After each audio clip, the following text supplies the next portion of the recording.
Estamos online, estamos gravando. Sejam muito bem-vindos ao 10º encontro do Clube do Livro.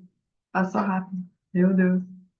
Gente, hoje o encontro é sobre o livro Nação Dopamina, da Anna Lembke. Eu falo assim, não sei se eu pronuncio certo o nome dela, o sobrenome no caso, né? Mas o nome dela é doutora Ana. Ela é médica psiquiatra e ela traz toda a teoria sobre o excesso de consumo, o hiperconsumo, de como a gente pode lidar com isso nos dias modernos, porque é um dos grandes maus do século, né? A gente tem excesso a doses de dopamina, excesso de exposição, né, a esses pequenos prazeres. Então, a gente vai muito para esse hiperconsumo, seja bebida, comida, em redes sociais, internet, sexo, drogas. A gente tem uma vasta quantidade de drogas, tanto naturais quanto remédios, né, quanto fármacos, e a gente nunca esteve tão exposto com tanta facilidade, né, a se proporcionar essas doses de dopamina, né? Então, ela explica toda a teoria de por que que a gente faz isso, de como a gente se sente, e traz aqui alguns mecanismos para a gente lidar com isso. Ela mesma diz que ela conta a história dela, né? De que quando ela se viu, ela estava viciada em ler romances eróticos. E isso estava atrapalhando a vida dela. Então, quando que o hiperconsumo, quando esse pequeno prazer que nós nos permitimos, pode ser considerado nocivo, né? Quando ele começa a atrapalhar a nossa vida. Então, é sobre tudo isso que a gente vai conversar um pouco hoje. Quem Esse livro foi muito indicado para mim, tá? Eu gostei muito dele, tanto que ele tá no livro, no clube também, né? E eu vou começar aqui já. Eu separei poucas, como sempre não, né? Teve uns encontros aí que eu divaguei bastante, esse eu vou tentar ser sucinta, eu vou tentar terminar aí no máximo 1 hora, né? Para que a gente fique só com o que é o suco mesmo, né? O melhor do livro, né? Eu vou começar pelo começo, obviamente, né? Aqui ela traz na introdução, ela traz uma citação que eu achei muito legal, né? Que é sentir-se bem, todo o dinheiro do mundo gasto para se sentir bem, que é uma das grandes coisas que a gente tem que lidar na sociedade atual, que é todo mundo tem que estar bem, todo mundo tem que se sentir bem, ninguém está sabendo lidar com a frustração, né? Então, esse é um livro sobre você se sentir bem, mas também sobre você aprender a lidar com a frustração. E aqui na introdução ela traz assim, que este livro tem como objetivo analisar a neurociência da recompensa e, ao fazê-lo, capacitar-nos a encontrar um equilíbrio melhor e mais saudável entre prazer e sofrimento. Porque ela traz a imagem dos gremlinzinhos, que é uma balança, né? De um lado está a dor, de um lado está o sofrimento, do outro lado está o prazer.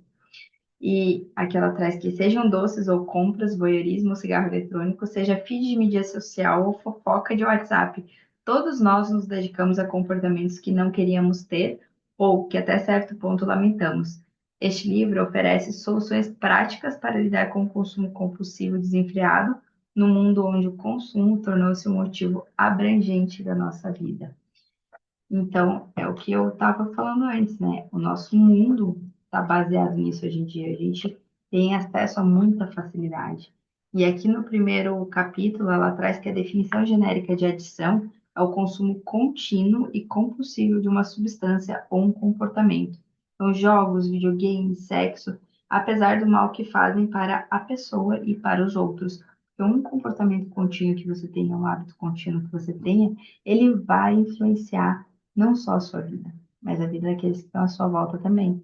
Ela traz muito isso quando ela vai falar da verdade radical, porque tudo na nossa vida, nós somos seres sociais. Então, querendo você ou não, você impacta a vida de outras pessoas. E quando você tem esses comportamentos que você não gostaria de ter, você mantém eles na sua vida de modo automático, a gente vem falando muito isso nos encontros, né?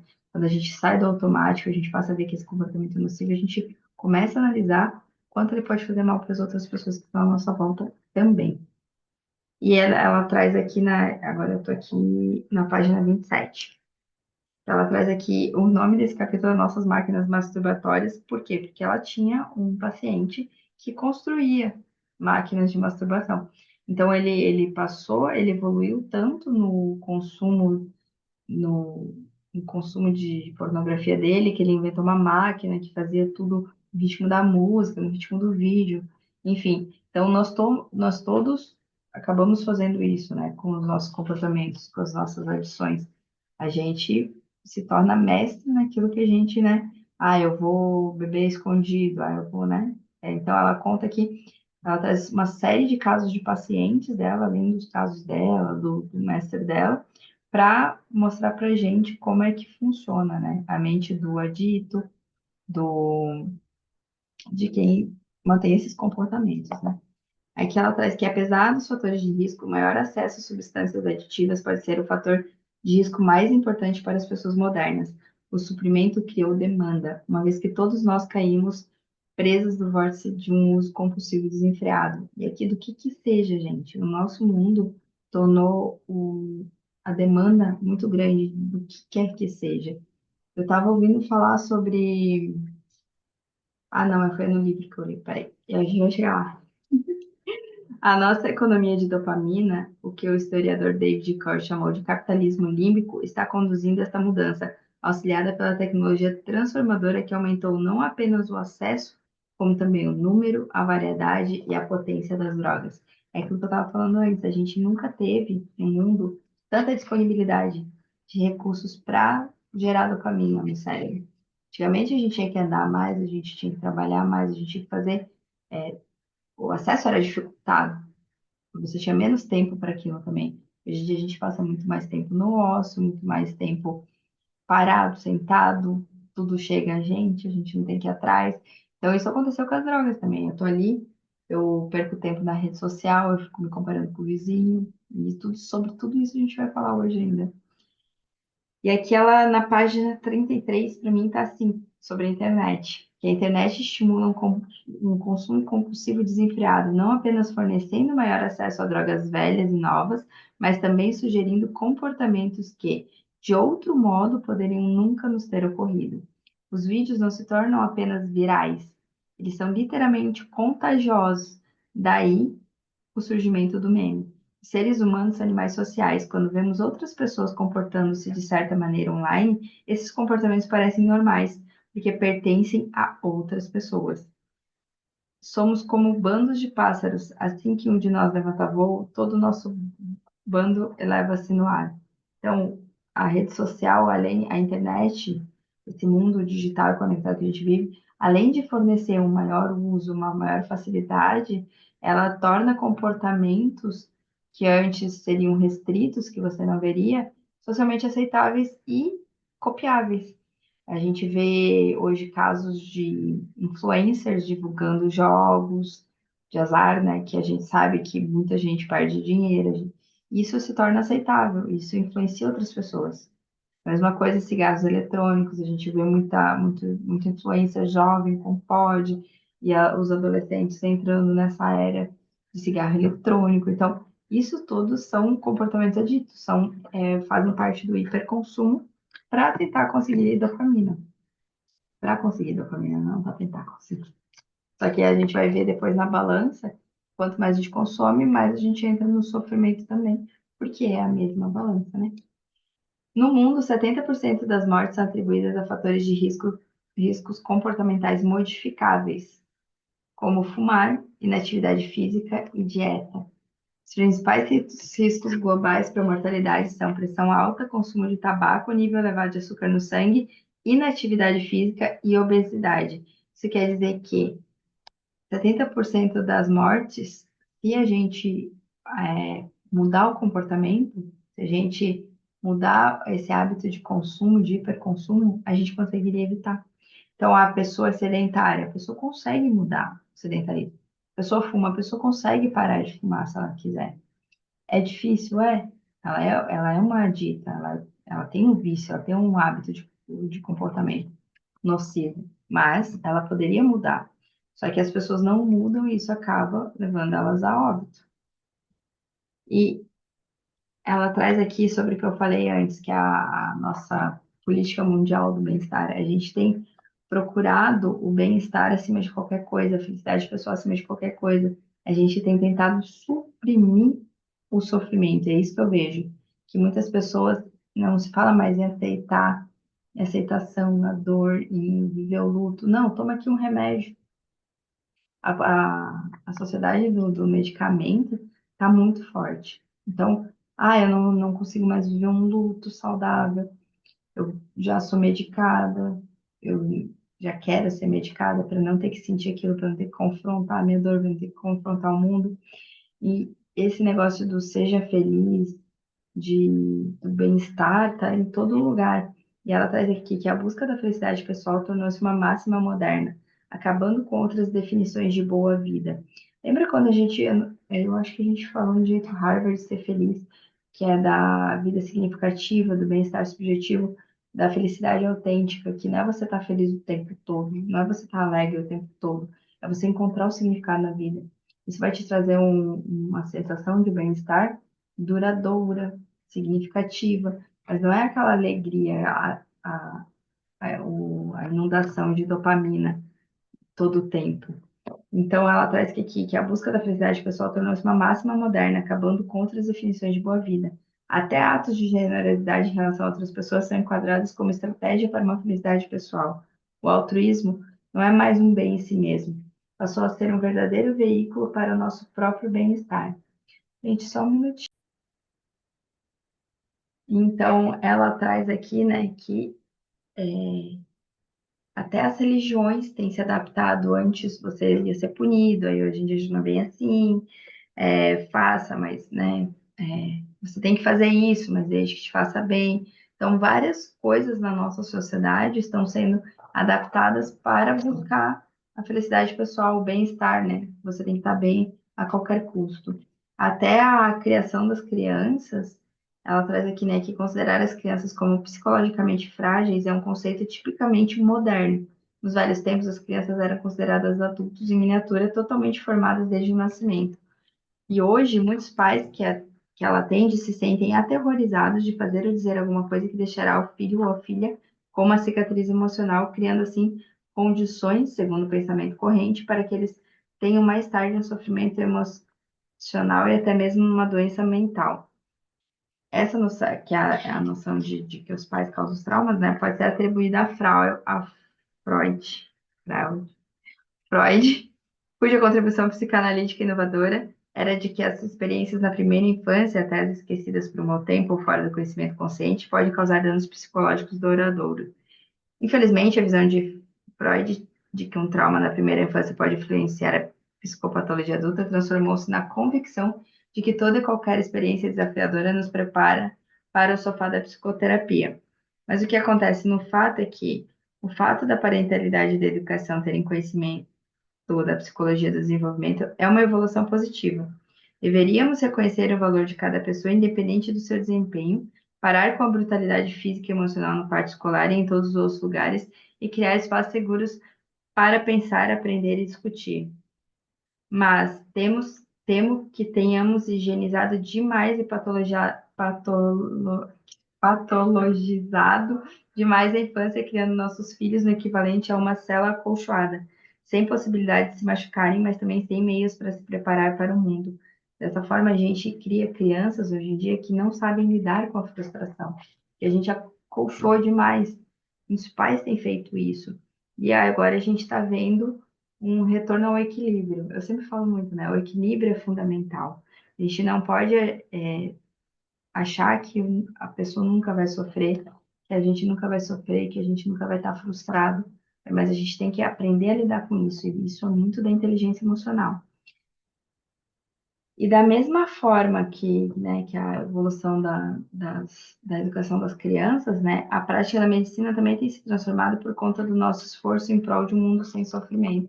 É o que eu falei. Então, a gente criou muitas drogas para acabar com o sofrimento, a gente mudou a forma de tratar o sofrimento. A mudança de paradigma em torno da dor traduziu-se numa prescrição maciça de comprimidos de bem-estar. Está na página 44. Atualmente, mais de um a cada quatro americanos adultos e mais de uma em cada 20 crianças estadunidenses ingerem medicamento psiquiátrico diariamente. Então, ao invés de a gente aprender a lidar com a dor, de a gente regular até mesmo os hormônios, tudo, a gente tem prescrito medicamento, tem tomado medicamento, tem controlado as nossas funções neurológicas através de medicamentos. Então, o quanto disso está em equilíbrio, o quanto disso está saudável, o quanto disso poderia ser evitado, ela vai trazer muita abordagem sobre isso durante o livro, né? Além de exemplos extremos de fuga de sofrimento, perdemos a capacidade de tolerar até formas menores de desconforto. Constantemente procuramos nos distrair do momento presente, nos entreter. Então, qualquer desconforto, eu tenho que parar, ficar eu mesma. 5 minutos, às vezes, para muita gente é desconfortável. E eu vou recorrer ao que é uma rede social, a algo. Antigamente a gente lia, hoje em dia a gente só está com o celular. Nas filas, eu via muito isso em fila, peguei muita fila de banco, gente. Né? Desk, meu trauma de infância é o Desk, a fila do Desk para pagar a conta. Mas lá a gente, né, via que as pessoas tinham que ficar com elas, tinham que conversar, tinham que se pôr em desconforto. Hoje, se tu for ver uma fila, não tem ninguém conversando, muita gente, pouca gente vai estar lendo algum livro, muita gente vai estar, quase todo mundo vai estar no seu próprio celular, no seu próprio mundinho ali.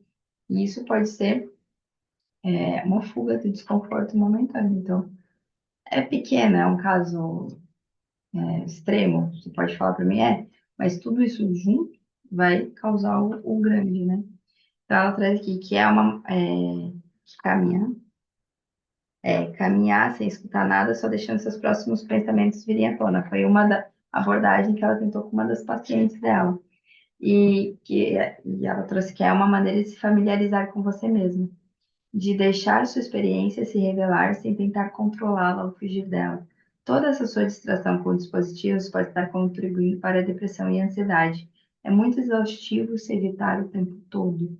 Me pergunto se a experiência de vivenciar a si mesmo de diferente maneira pode lhe abrir caminho a novos pensamentos e sensações e ajudá-la a se sentir mais conectada com você mesmo, com os outros e com o mundo. E a menina, a paciente, ela respondeu: Ah, mas é tão chato.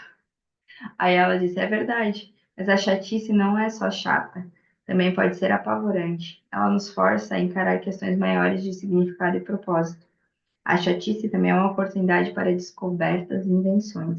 Ela cria o espaço necessário para a formação de um novo pensamento, sem o qual estamos continuamente reagindo a estímulos à nossa volta, não nos permitindo conviver com a nossa experiência de vida. E na semana seguinte, a Sofia experimentou caminhar para a aula sem estar plugada em fone, nada, e disse que no começo foi difícil, mas depois me acostumei e até meio que gostei. Comecei a reparar nas árvores. Então, ela começou a ter a experiência de. Lembra que a gente já falou muito do mindfulness também, de estar presente no momento presente? O quanto a gente usa de distração para não estar presente no momento presente, para não estar conectado assim. Essa parte aqui é muito de a gente olhar para dentro, pensar, analisar nosso comportamento, qual que é o comportamento que a gente está tendo que a gente não gostaria de ter, né? Todos nós fugimos do sofrimento. Alguns tomam comprimidos, alguns se estendem no sofá, maratonando Netflix, outros leem romances baratos, como era o caso dela, né? Fazemos praticamente qualquer coisa para nos distrair de nós mesmos. E aqui fica a reflexão, né? Qual que é a sua forma de se distrair de si? Aí ela traz aqui na 52. O equilíbrio, ela começa a falar do equilíbrio prazer-sofrimento, que é a balança, né? A dopamina não é o único neurotransmissor envolvido no processo de gratificação, mas Ai, desculpa. Mas a maioria dos neurocientistas concordam que é um dos mais importantes. A dopamina pode desempenhar uma função maior na motivação para se conseguir uma gratificação do que o prazer da própria gratificação. Querer mais do que gostar. Aí aqui ela traz os exemplos, né, dos laboratórios, das pesquisas, que os camundongos geneticamente modificados, incapazes de produzir dopamina, não buscarão alimento e morrerão de fome, mesmo quando a comida é colocada a centímetros de sua boca. No entanto, se a comida for colocada diretamente na boca, os camundongos mastigarão e comerão, parecendo sentir prazer. Então, é o querer mais do que gostar, né? Aí aqui ela traz o circuito da gratificação da dopamina no cérebro, que funciona entre a área tegmental ventral, o núcleo accumbens e o córtex pré-frontal. Porque quanto mais dopamina uma droga libera no caminho de gratificação do cérebro, um caminho cerebral que liga a área tegmental ventral, o núcleo accumbens e o córtex pré-frontal, quanto mais rápido ela libera dopamina, mais aditiva é a droga. Então, é, ela traz aqui também que, né, que não quer dizer que as substâncias de alta dopamina contenham literalmente dopamina. Em vez disso, elas liberam disparam a liberação da dopamina no nosso circuito de recompensa do cérebro. Então, necessariamente a droga vai ter alta dose de dopamina, como metanfetamina, essas drogas. Por exemplo, se você tem um hábito comportamental de comida, de sexo, essas coisas, elas vão gerar a dopamina nesse circuito do cérebro, né? Somando-se à descoberta da dopamina, os neurocientistas verificaram que o prazer e o sofrimento são processados em regiões sobrepostas do cérebro e trabalham via um mecanismo de processo oponente. Outra maneira de dizer isso é que o prazer e o sofrimento funcionam como uma balança. E aqui ela traz prazer e sofrimento, né? Se você usa aqui os jogos, você libera a dopamina, a balança vem para o lado do prazer. O que que isso vai fazer? Vai fazer os gremlinzinhos, porque o que que é o, o nosso normal, né? É estar em equilíbrio. Então, se você usa e força esse lado da balança, os gremlinzinhos do sofrimento vão vir para cá. E eles vão ultra compensar e você vai sofrer mais, por quê? Para compensar isso aqui. Então, se você teve mais carga aqui, você vai. Geralmente é o que eles falam de quando usa muita droga, que no outro dia você fica deprê. Por quê? Porque é um mecanismo de compensação do sofrimento, né? Isso ela chama de tolerância e neuroadaptação. Todos nós experimentamos o desejo na sequência do prazer. Seja buscar um segundo pacote de batata frita, seja clicar no link para mais uma rodada de videogames. É natural querer recriar aquelas boas sensações ou tentar não deixar que sumam. Com a repetida exposição ao mesmo estímulo ao prazer ou a um estímulo semelhante, o desvio inicial para o lado do prazer fica mais fraco e mais curto, e a resposta posterior para o lado do sofrimento fica mais forte e mais demorada. Um processo chamado pelos cientistas de neuroadaptação. Ou seja, com a repetição, nossos gremlins ficam maiores, mais rápidos e mais numerosos, e precisamos de uma maior quantidade da droga da nossa escolha para obter o mesmo efeito. Precisar mais de uma substância para sentir prazer ou sentir menos prazer com uma determinada dose é chamado de tolerância. E a tolerância é um fator importante no desenvolvimento da dependência. Você vai procurar cada vez mais. E por que que a exposição a opioides tinha feito com que o cérebro aqui, que a gente está nessa aqui, né? Apesar da é a sua que ela conta a história de uma pessoa que tomava altas dosagens de medicamentos e de uso prolongado para dor, que eram oxicodona, hidrocodona, morfina, fenatil para dor crônica. Apesar da alta dosagem desses medicamentos de uso prolongado, a dor dos pacientes só tinha piorado com o tempo. Por quê? Porque a exposição a esses opioides tinha feito com que o cérebro reprogramasse o equilíbrio prazer-sofrimento para o lado do sofrimento. Agora, a dor original estava pior e eles tinham novas dores em partes do corpo que não costumavam doer. Então, ela traz vários testes, várias pesquisas de laboratório que vem comprovando as coisas as teorias que ela traz, né? A neurocientista Nora Volkow e seus colegas demonstraram que o consumo pesado e prolongado de substâncias de alta dopamina acaba levando a um estado de déficit de dopamina, que é o caso de pessoas viciadas nesses tipos de medicamento que trazem a dopamina já. Mas o que acontece também com o hiperconsumo a longo prazo, como ela traz em outros casos, né? O paradoxo é que o hedonismo, a busca pelo prazer por si só, leva à anedonia, a incapacidade de desfrutar qualquer tipo de prazer. Agora, a boa notícia é, se esperarmos tempo suficiente, nosso cérebro geralmente se readapta à ausência da droga e restabelecemos nossa homeostase basal. Uma vez que nossa balança esteja nivelada, somos novamente capazes de obter prazer das recompensas simples e cotidianas. Sair para uma caminhada, ver o nascer do sol, aproveitar uma refeição com amigos, Então, se a gente aguenta tempo suficiente, a gente consegue nivelar de novo a balança. E aqui ela traz que a balança prazer e sofrimento é acionada não apenas pela exposição à droga em si, mas também pela exposição às sugestões associadas à droga. Ou seja, depois que conseguimos a recompensa esperada, a descarga de dopamina no cérebro aumenta bem acima da linha básica tônica. Mas se a recompensa que esperamos não se materializa, os níveis de dopamina caem bem abaixo da linha básica. Todos, ela tá aqui, gente, tô aqui no equilíbrio prazer-sofrimento ainda, tá? Ó, ela traz aqui, né, o ratinho aqui. Aqui é uma explicação mais, como é que fala? Mais científica do negócio, né? Que o pico de dopamina pré-recompensa em resposta à sugestão condicionada explica o prazer antecipado que sentimos quando sabemos que as coisas boas virão. Então, se a gente, por exemplo, aqui ela traz o ratinho, né? Ele vê a luz, ele toca o negócio, ele recebe a cocaína. Assim que ele vê a luz, ele já gera dopamina, mesmo antes. Então, a expectativa é o pico pré-recompensa, antes de conseguir a recompensa. E quando eu tô nesse ciclo, a mera expectativa vai me dar aquilo, né?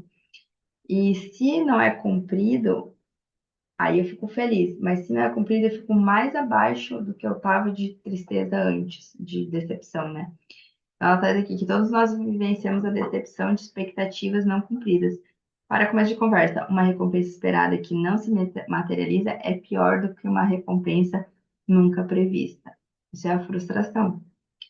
E então, como é que é o desejo induzido pela sugestão se traduz em nossa balança prazer-sofrimento? A balança inclina-se para o lado prazer, um mini pico de dopamina em antecipação a uma recompensa futura, imediatamente seguida por uma inclinação para o lado do sofrimento, um mini déficit de dopamina após a sugestão. O déficit de dopamina é um anseio e leva ao comportamento que busca a droga. Então, se a gente tem a vontade, um anseio, ele já vai te dar esse pico de dopamina que vai já te deixar viciado, né? Aprender também aumenta o disparo de dopamina no cérebro. As mudanças cerebrais que acontecem em resposta a um ambiente novo e estimulante assemelham-se àquelas vistas em drogas de alta dopamina, aditivas. Só que ela traz aqui que, no entanto, os ratos que estavam com drogas perderam o prazer, viciados, gente, é triste, né? Eles viciam os bichinhos no laboratório. Mas eles perdem o prazer no aprendizado. Então, aquilo que é trazer prazer com aprender a sair do labirinto e tal, eles ficam apáticos. Então, no final desse capítulo, aqui na página 68, ela traz que a ciência nos ensina que todo prazer exige um preço. E o sofrimento que se segue dura mais tempo e é mais intenso do que o prazer do qual ele se originou. Com exposição prolongada e repetitiva a estímulos prazerosos, nossa capacidade de tolerância à dor diminui e nosso limite para experienciar prazer aumenta. Ao gravar uma memória instantânea e permanente, somos incapazes de esquecer as lições de prazer e sofrimento, mesmo se quisermos. O hipocampo tatua para doar a vida inteira, que é aquilo que a gente traz do subconsciente. Ele fica lá.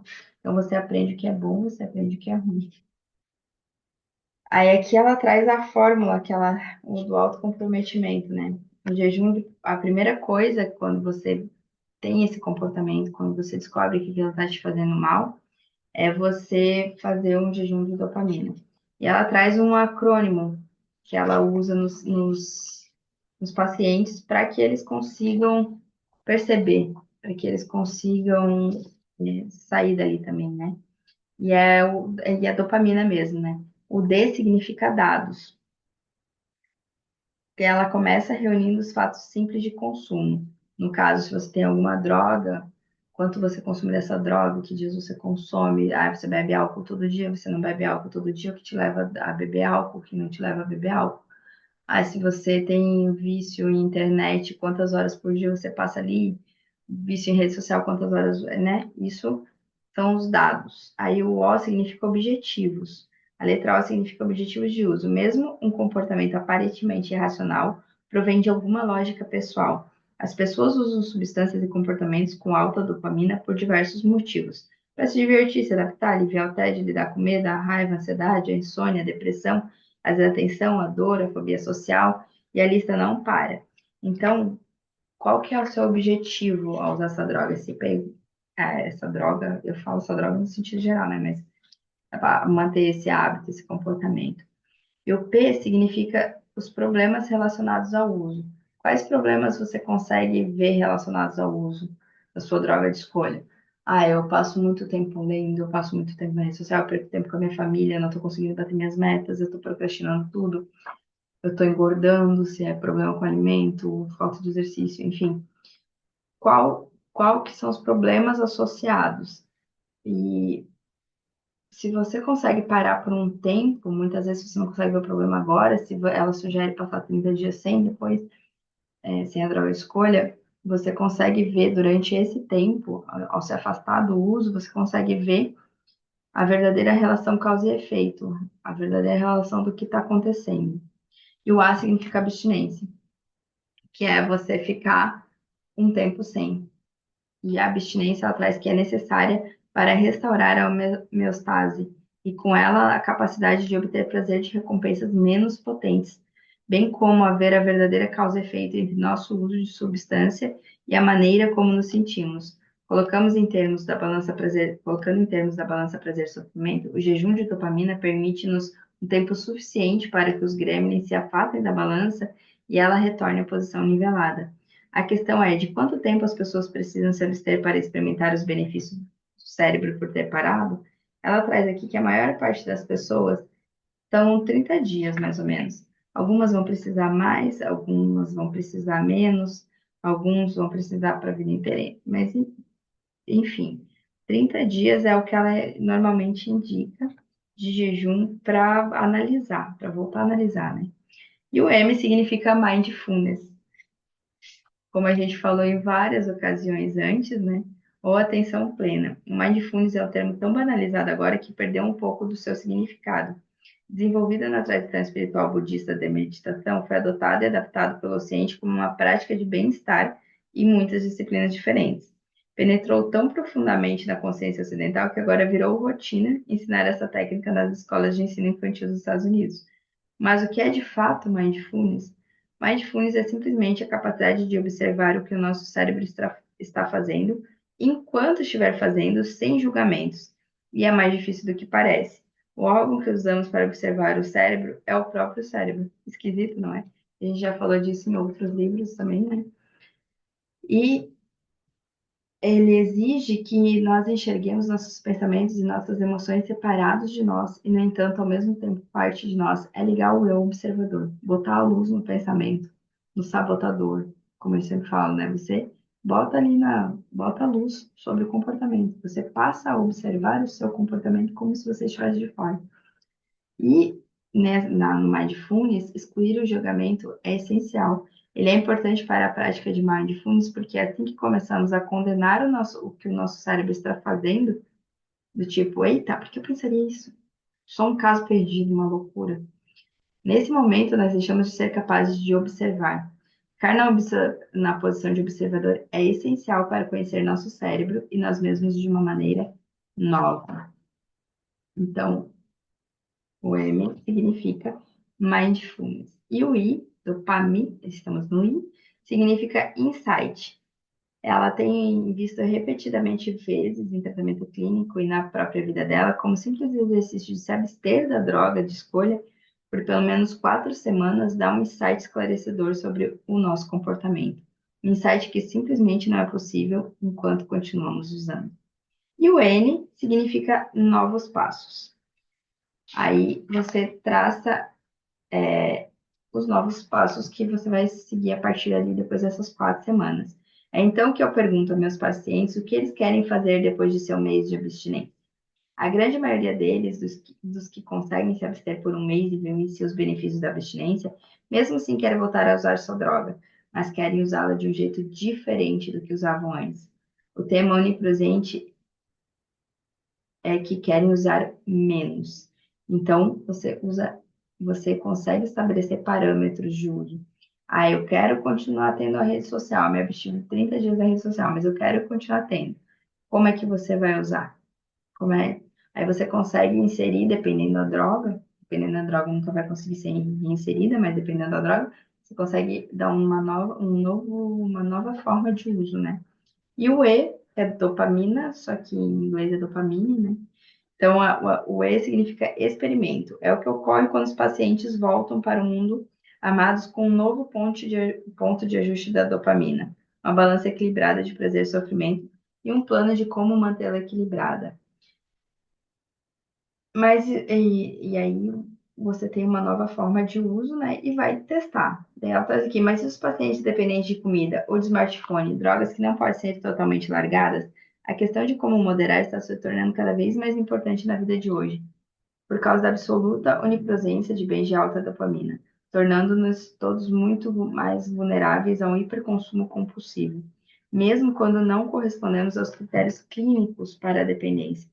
Além disso, como as drogas digitais, tais como os smartphones, passaram a integrar a tantos aspectos da nossa vida, imaginar como moderar seu consumo para nós mesmos e para nossos filhos tem se tornado uma questão de urgência. Com essa finalidade, apresento nas próximas páginas uma classificação de estratégias de autocomprometimento. Então, aqui ela traz um resumo, né, da fórmula da dopamina. E aqui no capítulo 5 ela traz o autocomprometimento. O autocomprometimento é a maneira de criar de forma intencional e espontânea barreiras entre a gente e a nossa droga de escolha para mitigar o hiperconsumo compulsivo. O autocomprometimento não é, sobretudo, um ato de vontade, embora a ação pessoal tenha alguma participação. Pelo contrário, o autocomprometimento reconhece abertamente as limitações da vontade. A chave para criar um autocomprometimento efetivo é, em primeiro lugar, reconhecermos a perda da voluntariedade que ocorre quando estamos sob o fascínio de uma forte compulsão nos comprometermos enquanto ainda temos a capacidade de uma escolha voluntária. Se esperarmos até sentirmos a compulsão de usar, será quase impossível resistir ao impulso reflexivo de procurar prazer e evitar o sofrimento. Na agonia do desejo, não há escolha. Mas, ao criar barreiras tangíveis entre nós mesmos e a nossa droga de escolha, pressionamos o botão de pausa entre o desejo e a ação. E ela traz três formas de autocomprometimento, né? O autocomprometimento pode ser classificado em três amplas categorias: estratégias físicas, estratégias cronológicas e estratégias categóricas. As estratégias físicas, elas são de espaço, então você vai criar espaço literalmente físico entre você e a droga. Vai guardar o celular no armário, a comida vai trancar, tem gente que tranca comida, né? Enfim. As estratégias cronológicas são de tempo. Eu vou ficar tantos dias sem, eu vou usar só os sábados, eu vou usar só os domingos. E as estratégias categóricas são as de significado. Quando eu atingir algo, eu vou usar, quando eu você dá um significado para aquilo, ou só vou usar no Natal, alguma coisa, né, que tenha um significado. Aí aqui ela na página 96 ela traz que acontece que a força de vontade não é um recurso humano infinito. É mais como exercitar um músculo que pode ficar cansado se usarmos demais. A gente trouxe lá do jeito Harvard de ser feliz, que a vontade, a motivação, ela tem um limite, né? Aí o cronológico é o uso de limites de tempo e metas, né? Então você restringe o consumo a certas horas do dia, da semana, do mês, do ano, você estreita a janela de consumo e assim você limita o uso. E é muito importante monitorar o tempo quando a gente consome determinada coisa, principalmente se sua droga de escolha é a internet, a rede social, o celular, né? Então, você ter essa monitoração é muito importante. O autocomprometimento categórico limita o consumo classificando a dopamina em diferentes categorias. Aqueles subtipos que nos permitimos consumir e aqueles que não. Esse método nos ajuda a evitar não apenas nossa droga de escolha, mas também o gatilho que leva ao desejo por nossa droga de escolha. Essa estratégia é especialmente útil para substâncias que não podemos eliminar completamente, mas que estamos tentando consumir de maneira mais saudável, como comida, sexo e smartphones. E o autocomprometimento falha quando incluímos inadvertidamente um gatilho em nossa lista de atividades aceitáveis. Então, tem gente que tem que cortar tudo. Ela tinha um paciente que tinha problema com sexo, ele, durante um tempo, inclusive, teve que cortar se ver nu, porque era um gatilho para ele se ver nu no espelho, era um gatilho que levava ele ao comportamento, né? E aqui a gente vai para o próximo capítulo, que quando a gente está na disforia, quando a gente está com a balança quebrada. Além do problema da dependência e da questão sobre se essas drogas ajudam ou não, que é o fato de tomar, ela tem se atentado por uma questão que tem atormentado ela de maneira mais profunda. Se o fato de tomar medicamentos psicotrópicos estiver nos levando a perder algum aspecto essencial da nossa humanidade, que quando a gente está com a balança quebrada, ela traz isso por quê?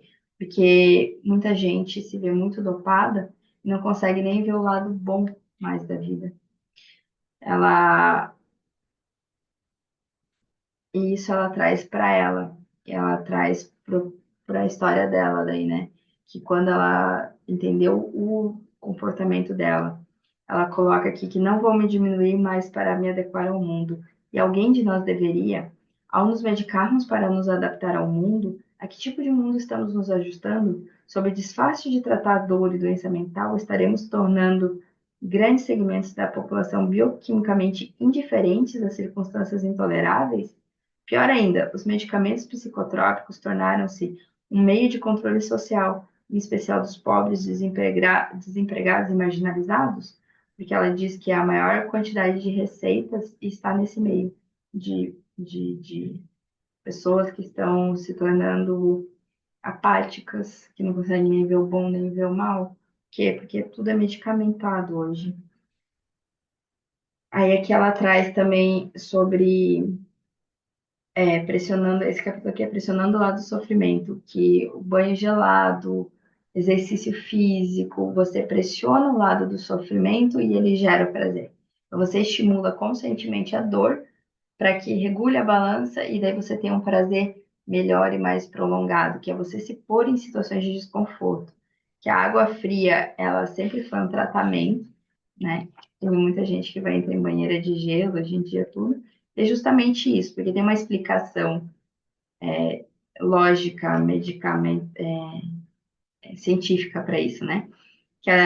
Que a descoberta desse banho gelado do paciente dela sobre os benefícios da imersão em água gelada é um exemplo de como a pressão do lado do sofrimento da balança pode levar a seu oposto, o prazer. Ao contrário da pressão no lado do prazer, a dopamina decorrente da dor é indireta e potencialmente mais duradoura. Então, como ela funciona? A dor leva ao prazer com a ativação dos próprios mecanismos regulatórios homeostáticos do organismo. Nesse caso, o estímulo inicial da dor é seguido por gremlins pulando no lado do prazer da balança. Então, aqui é o contrário, né? Antes a gente forçava o lado do prazer e os gremlins vinham e forçavam o lado do sofrimento. Aqui a gente força o lado da dor e os gremlins vêm e pulam no lado do prazer. Só que isso você precisa sair da sua zona de conforto e pensar para você fazer isso. Por exemplo, o exercício. O exercício é um negócio que ela traz aqui, que é imediatamente tóxico para as células, causando aumento de temperatura, presença de oxidantes nocivos e falta de oxigênio e glicose. No entanto, a evidência esmagadora é de que o exercício faz bem para a saúde, que a falta de exercício, principalmente combinado com uma alimentação sedentária crônica, é mortal. Então, é uma coisa que você precisa usar a sua consciência, vencer a inércia, entrar em desconforto e fazer, mas que vai te dar um benefício. A gente já falou lá no jeito Harvard de ser feliz também, né? Muito maior. Então, 30 minutos de caminhada por dia, ele se torna mais efetivo para controlar o prazer e alinhar a balança do que medicamentos no longo prazo. Então, uma solução para o bem-estar é sairmos do sofá e movimentarmos nossos corpos reais, não os virtuais. Como digo aos meus pacientes, caminhar pelo bairro, nem que seja apenas 30 minutos por dia, pode fazer a diferença. Isso porque a evidência é incontestável. O exercício tem um efeito mais positivo, profundo e contínuo no amor, na ansiedade, na cognição, na energia, no sono, do que qualquer comprimido que se possa receitar. Mas a busca do sofrimento é mais difícil do que a busca do prazer, porque vai contra nosso reflexo inato de evitar sofrimento e buscar prazer. Fora que exige a nossa capacidade cognitiva, ou seja, temos que nos lembrar de que sentiremos prazer depois do sofrimento e somos consideravelmente amnésicos quanto a esse tipo de coisa. Sei que tenho que reaprender as lições do sofrimento toda manhã enquanto me obrigo a sair da cama e fazer exercício. Então, o exercício em vários livros, a gente já falou isso também, ele é essencial para o nosso equilíbrio. Eu falo muito dentro do equilibrando-se também, né? Que a gente, o exercício físico, o seu corpo físico, ele está aqui. Seu corpo profissional, você é um ciclo. se você deixa que eu falo que é a estrutura da balança, o corpo, né? Você precisa cuidar do interior, você precisa cuidar do seu corpo, senão você não existe mente forte e um corpo fraco, né? Aqui, aí, depois disso, ela só fala que às vezes a gente pode se viciar também nessa base do sofrimento. Então, tem que se cuidar. Por exemplo, esse cara da banheira de gelo, ele estava aumentando muito, então ele estava se tornando dependente dos banhos de. E aqui no capítulo 8, já indo para o final, né, ela traz sobre a honestidade radical. E todas as religiões mais destacadas e os códigos de ética mais relevantes incluíram a honestidade como base de seus ensinamentos morais. Todos os meus pacientes que conseguiram uma recuperação de longo prazo invocaram o fato de dizer a verdade como essencial para a manutenção de sua saúde física e mental. Também me convenci de que a honestidade radical não apenas é útil para limitar o hiperconsumo compulsivo, mas também o cerne de uma vida bem vivida. A questão é, de que forma contar a verdade melhora a nossa vida? Vamos primeiro estabelecer que contar a verdade é doloroso, porque nós estamos ligados à mentira. Aí ela traz as histórias dos pacientes dela, né? Mas que é incrivelmente fácil cair no hábito de mentir. Nós todos nos dedicamos a mentir regularmente, na maioria das vezes sem perceber. Nossas mentiras são tão pequenas e imperceptíveis que nos convencemos de estar contando a verdade ou de que não tem importância, mesmo sabendo que estamos mentindo. A honestidade radical, dizer a verdade tanto sobre coisas importantes quanto sobre as irrelevantes, em especial quando isso expõe nossas fraquezas e acarreta consequências, é essencial não apenas para se recuperar da dependência, mas para todos nós que tentamos viver uma vida mais equilibrada em nosso ecossistema saturado de recompensas. Isso funciona em muitos níveis. Em primeiro lugar, a honestidade radical estimula uma consciência das nossas ações. Em segundo lugar, ela cria conexões humanas próximas. Em terceiro, leva a uma autobiografia verdadeira, que nos mantém responsáveis não apenas pela nossa identidade atual, mas também por nossas futuras identidades. Além disso, contar a verdade é contagioso e poderia até mesmo impedir o desenvolvimento de uma futura adição. Aqui, ela traz aí agora, ela fala muito da experiência do AA, porque é você contar a verdade mesmo na recaída, né? Depois ela vai falar da vergonha pós-social, pró-social, e é sobre isso, né? Compartilhar nossas experiências nos dá domínio sobre elas, seja no contexto da psicoterapia, conversando com o padrinho do AA, confessando a um padre, confidenciando a um amigo, seja escrevendo em um diário. Aqui, se vocês lembrarem, a gente já falou sobre a escrita terapêutica também. Nossa revelação honesta põe em destaque nosso comportamento, permitindo-nos, em alguns casos, percebê-los pela primeira vez. Aí aqui ela traz o córtex pré-frontal, que está lá no circuito da recompensa também, que o córtex pré-frontal é a parte do nosso cérebro mais à frente, logo atrás da testa, e está envolvido Só um minuto, gente. Está envolvido na tomada de decisões, regulação emocional e planejamento futuro, entre muitos outros processos complexos. É também uma área fundamental associada à narrativa. Então, quando a gente diz a verdade, a prática de dizer a verdade poderia reforçar a atividade e a excitabilidade das partes do cérebro que usamos para planejamento futuro, regulação da emoção e gratificação adiada. Então, o, você dizer a verdade, você está tomando domínio sobre a sua narrativa, e quanto mais a verdade você diz, quanto mais você escreve sobre ela, quanto mais você conta para outra pessoa, mais você está desenvolvendo o córtex pré-frontal, que é aquela parte que é o cérebro pensante, você vai conseguir estar mais presente no momento presente, você vai conseguir agir melhor e não só reagir. Então, tá tudo interligado, gente. Ah, eu acho lindo. Ó, consistente com a experiência vivida por pessoas em recuperação, contar a verdade pode mudar o cérebro, sim, permitindo-nos estar mais atentos à nossa balança prazer e sofrimento e aos processos mentais que dirigem nosso hiperconsumo compulsivo e assim mudar nosso comportamento. Por quê? Porque quanto mais você conta a verdade, mais você tem aqueles benefícios e mais o teu cérebro pensante entra em ação. Você deixa ele mais fortificado, você trabalha ele. E a gente sabe que isso é possível por causa da neuroplasticidade. Então, aqui ela traz que a honestidade favorece conexões humanas íntimas. Dizer a verdade atrai as pessoas, especialmente quando nos vemos dispostos a expor nossas vulnerabilidades. Isso é contraintuitivo porque presumimos que, expondo nossos aspectos menos desejáveis, afastaremos as pessoas. Logicamente, faz sentido que as pessoas se distanciem ao saber das falhas e transgressões do nosso caráter. Só que, na verdade, acontece o oposto. As pessoas se aproximam. Em nossa desconstrução, elas veem a sua própria vulnerabilidade e humanidade e asseguram-se de que não estão sós com as suas dúvidas, seus medos e suas fraquezas. Então, você contar a verdade aproxima as pessoas ao invés de afastá-las. E a intimidade em si é uma fonte de dopamina. A oxitocina, um hormônio muito envolvido com o ato de se apaixonar, com o vínculo entre mãe e filho, a união monogâmica de vida inteira de parceiros sexuais, conecta-se a receptores dos neurônios secretores de dopamina no circuito de recompensa do cérebro e aumenta a descarga do trato do circuito de recompensa. Em outras palavras, a oxitocina leva a um aumento de dopamina no cérebro, uma descoberta recente feita pelos neurocientistas. Ou seja, você falar a verdade cria mais intimidade e a intimidade leva a uma maior produção de dopamina. Enquanto contar a verdade favorece um vínculo humano, o hiperconsumo compulsivo de produtos ricos em dopaminas é a antítese desse vínculo. Consumir leva ao isolamento e à diferença, uma vez que a droga vem substituir a gratificação obtida no relacionamento com os outros. Então, quando você fala a verdade, além de tudo, você cria intimidade e gera dopamina, ao contrário de você consumir a dopamina por outros meios. E a verdade, as autobiografias sinceras criam responsabilização. Lembra quando a gente falou do poder da autorresponsabilidade? É isso.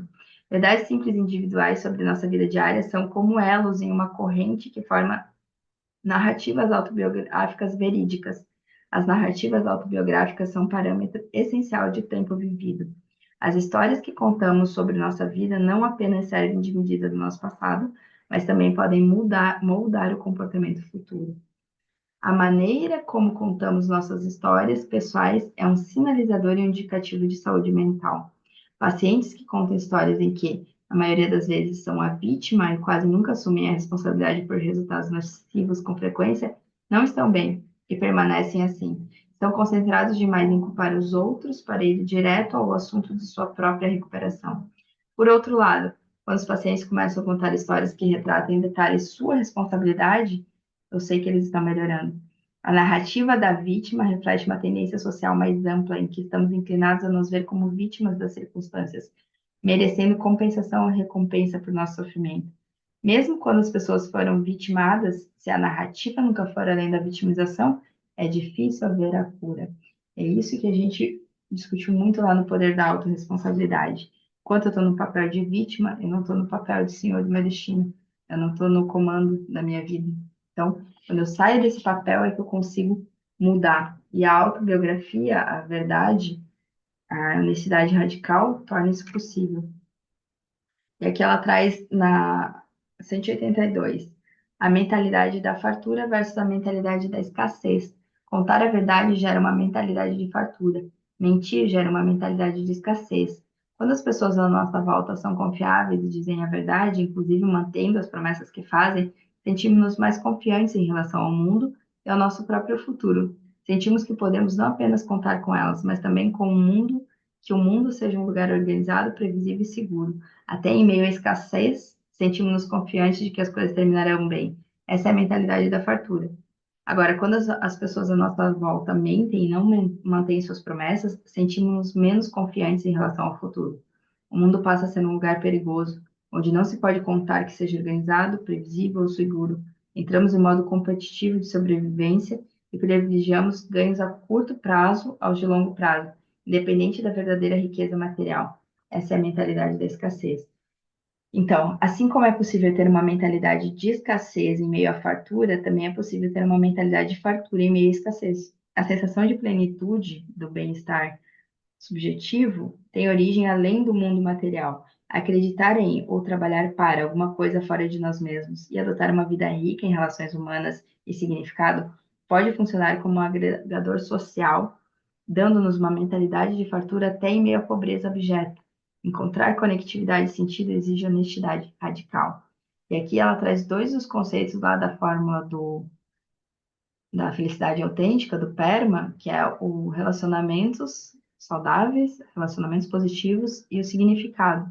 Então, quando você encontra as relações humanas e o significado naquilo que você faz, você não precisa estar numa realidade que exista a fartura material. Pode ser até ter a pobreza, mas a sua mentalidade vai ser de fartura. Você vai conseguir ter uma vida, uma sensação de plenitude, a felicidade autêntica, o bem-estar subjetivo, né?